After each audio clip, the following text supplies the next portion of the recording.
senator. I mean, I don't care whether the guy's got a degree from college or not. When you become president of the United States like George Bush, I mean, wow, that's pretty significant. Now, George Bush went to college, but did you know we had some presidents that became president of the United States and they never went to college? Abraham Lincoln never spent a day in college. He became president of the United States.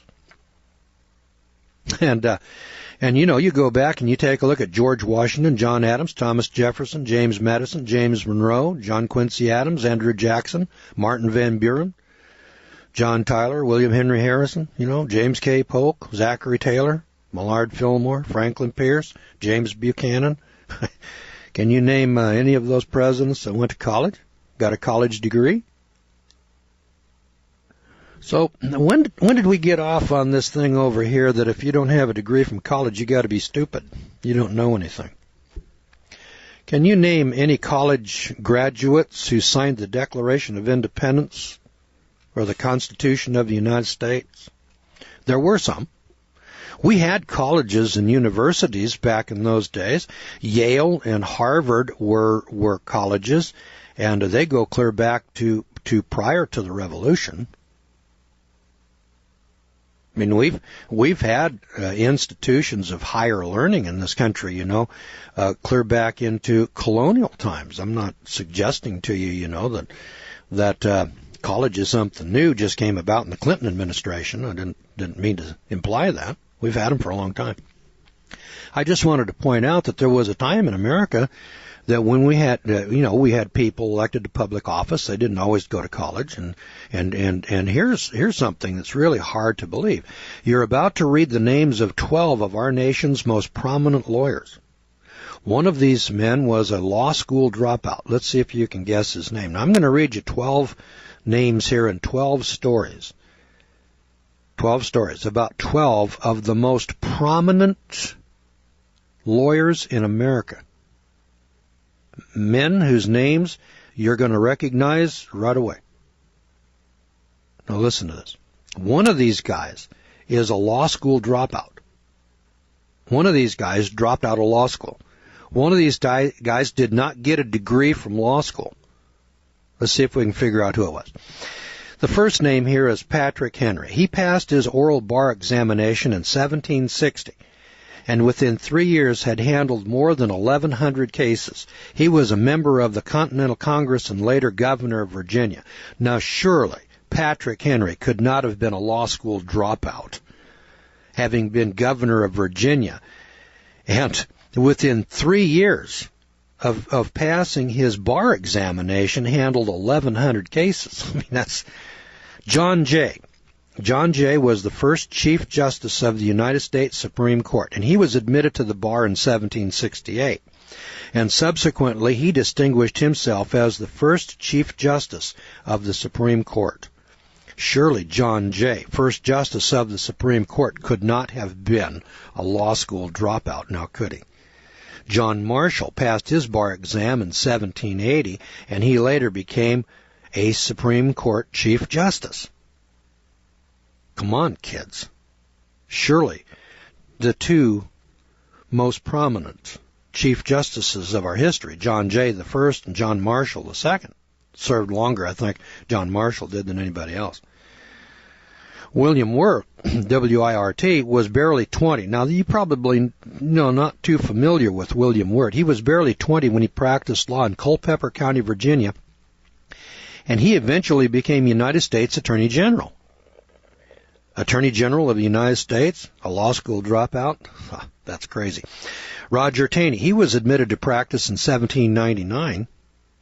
He served as first Secretary of the Treasury and then as Chief Justice of the Supreme Court. Now here's another. This is the third guy who became Chief Justice of the Supreme Court. Surely he couldn't have been a law school dropout. Daniel Webster was admitted to the Boston Bar in 1805. He established a phenomenal legal reputation, and also he served as Secretary of State in 1841. Daniel Webster. Webster's Dictionary. I mean, that's a pretty famous guy. Admitted to the Boston Bar in 1805, established a phenomenal legal reputation, and served as Secretary of State. in 1841. Hell, he held the same office as Condoleezza Rice does today. And then there was Salmon P. Chase. He gained his early prominence as a defense attorney for runaway slaves and also later became Chief Justice of the Supreme Court. Salmon P. Chase. Abraham Lincoln, he gained his experience as a lawyer and became the 16th President of the United States. Now that's the guy that's probably the law school dropout. I'll just bet you it's Abraham Lincoln. Just tuck that one away in your heart now. Wait a second. Stephen Douglas. Remember the famous Lincoln-Douglas debates? Well, Stephen Douglas was admitted to the bar in 1834. He later became a representative and then a senator from Illinois. And he's best remembered for his debates with Abraham Lincoln. Remember, it was called the Lincoln-Douglas debate. Clarence Darrow was a lawyer of world renown whose most famous case was the Scopes case. Remember the Scopes monkey trial? Well, back in 1925, William Jennings Bryan was defending the school board. Or excuse me, he was defending the creation point of view, and Clarence Darrow was representing Scopes, the school teacher who was teaching evolution in the public school. And he was representing the evolutionary point of view. That was Clarence Darrow. Clarence Darrow. Well, anyway, Clarence Darrow, lawyer of world renown, whose most famous case was the Scopes trial, the so-called monkey trial of 1925. Then there's Robert Story. Robert Story was born in 1893. He served as president of the American Bar Association in 1952. 1952. And in 1953. Well, you know, a guy that's the president of the American Bar Association could not be a law school dropout, now could he? And then Strom Thurmond. Remember I told you about him a little earlier. Strom Thurmond was admitted to the bar in 1930. He later became governor of South Carolina, then senator from that state. Now remember, one of these distinguished gentlemen is a law school dropout. He abandoned law school after the first year, never to return. Only went to law school 1 year. One of these famous men is a law school dropout. Listen, Patrick Henry, John Jay, John Marshall, William Wirt, Roger Taney, Daniel Webster, Salmon P. Chase, Abraham Lincoln, Stephen Douglas, Clarence Darrow, Robert Story, or Strom Thurmond. Which one of those 12 do you think was a law school dropout? Well, here's the answer. Clarence Darrow was that dropout. That's right. Clarence Darrow is the one name that the whole world associates with the practice of law. He attended law school for only 1 year, and he never distinguished himself, and he dropped out to study law on his own. Okay, so it was Clarence Darrow. But in concluding, we should point out that the other 11 distinguished American lawyers could not have dropped out of law school. They could not have dropped out of law school because they never attended law school at all. Now, did you get that, boys and girls? 12 of the most famous lawyers in American history, one of them went to law school. Clarence Darrow for 1 year. The other 11, including 4 Chief Justices of our Supreme Court, 4 Chief Justices, never spent a single day in law school. Hell, I'll bet you they never spent a single day in college. Most of them. Now again, I want to emphasize to those of you that are college grads and you have degrees after your name that I'm not making fun of you now. Not suggesting that you wasted all of your time there, although it's a good possibility that you wasted some of your time there. I mean, you can figure that out for yourself. And there's some people that went to college and they learned some good stuff and they came out and they invented some very good, useful, productive items. But I'm going to make a point, and I'm going to make a distinguishing characteristic here, that just because you've got a degree after your name doesn't mean that I would necessarily want to follow after you. And if you'll notice in the last election, I'm not so sure that the majority of Americans want to follow after George Bush and the Iraq policy or the Republican policy. And all of those people have degrees after their names, and I'm pointing out to you that just because people have degrees after their names does not mean that they've got all the answers. Now, you just take a look at one more subject over here called medicine. Now, we've been told by the paid professionals, starting from President Nixon in 1972 or 73,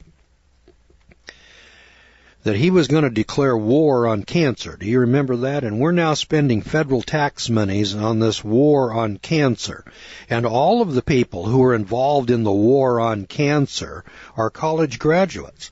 I'll just bet you that there's not a single person that is engaged in any scientific pursuit in any institution, any hospital, any clinic, any research facility in this country engaged in the war on cancer, any scientist who's engaged in this operation collecting federal tax dollars for his paycheck, not a single one of them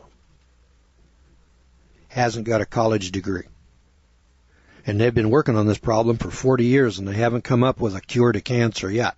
But do you know there's 9 cures to cancer?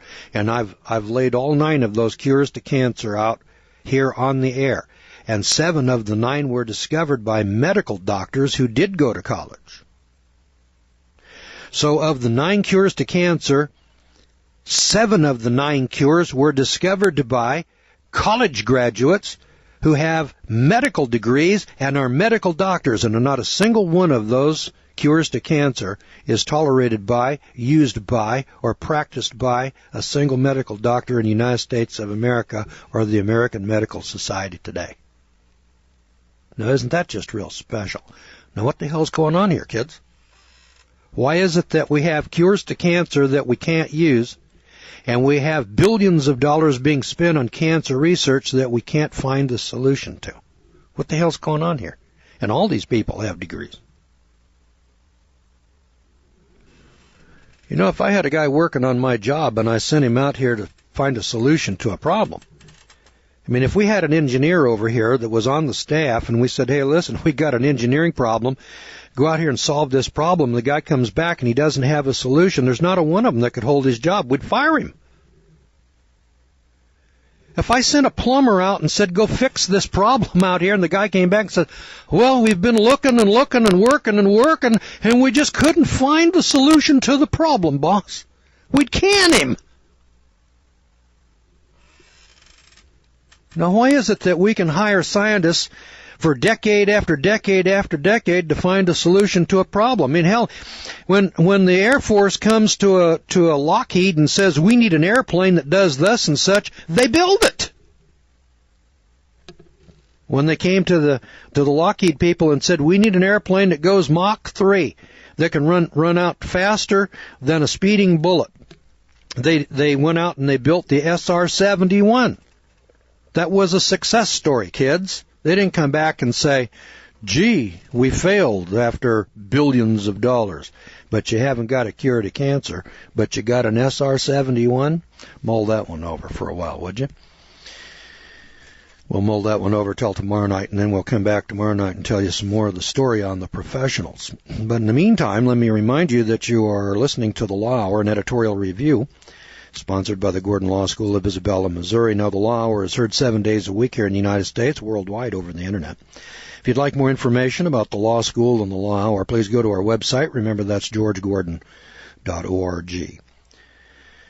Now, the Law School is a private, non-commercial, non-profit, non-sectarian law school that is open to individuals by prearrangement. And the Law Hour is carried worldwide over the Internet, and all of these Law Hour programs are archived on the Internet by title and date for your listening convenience. And the Law Hour is an educational service brought to you in the public interest. Hey, our time's about up. We got to leave it right there. We'll see you back here tomorrow night. Same time, same station. God willing, of course. So until then, thanks for listening, everybody, and good night, friends.